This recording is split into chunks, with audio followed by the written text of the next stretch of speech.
Hello again. Well, I've written another piece here I think might interest you, at least I hope it does. I found it interesting as the Lord sort of unfolded it to me. I call it the faith required for evolution versus creation.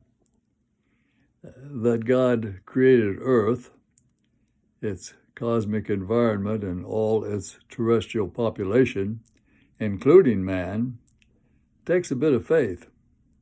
Consider, however, the faith required to believe in evolution. Let's look a little bit at that. Evolutionists say somehow, several billion years ago, some gases mysteriously appeared, and over those billions of years formed Earth. Somewhere along the way, the next mysterious event occurred. Some one-celled things, which I don't really know the scientific name for, I'll just call them things. They appeared in the oceans that in the meantime had been happened and evolved on Earth. Then, after just millions of years of morphing, outstepped man. Those one-celled whatevers are still in the ocean, but none of the intermediate morphs exist except man, the end product. He is here. It would seem then that the evolutionist must make that giant step of faith to believe that the more precocious of those mysteriously appearing one-cellers were smart enough to adapt and meet the required challenge of change. But the dullard of their contemporaries have stayed unchanged to this very day. The intuitive, brave ones, however, unfortunately, have come and gone. Could it be possible that those fossilized in-betweeners who are no longer here were themselves part of creation?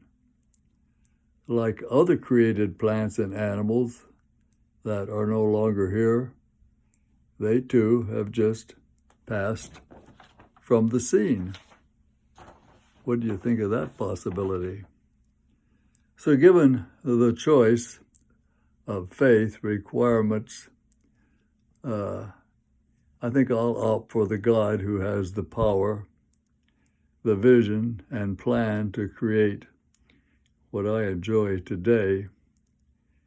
The only possible error, and I hate to even say that, he made, however, was giving his heavenly workers and earthly workers free will.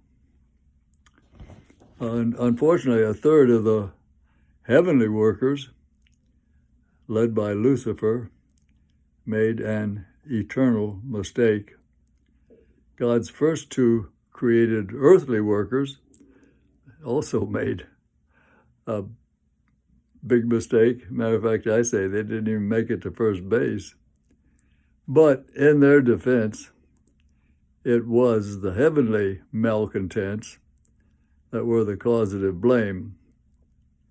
It's free will and that red apple carried the day for poor Adam and Eve, in spite of what they'd been told by their Father God Creator. So does it really matter, bottom line, does it really matter which step of faith you take? You have a choice.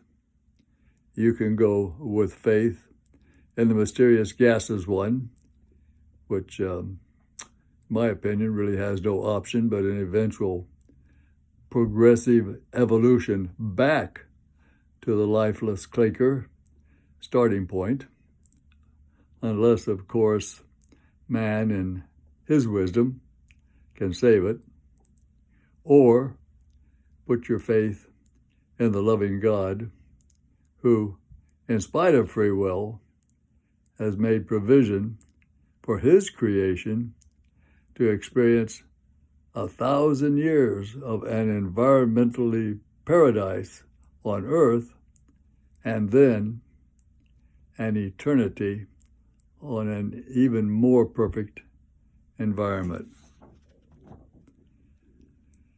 God has made his way available for his choice through Messiah Yeshua.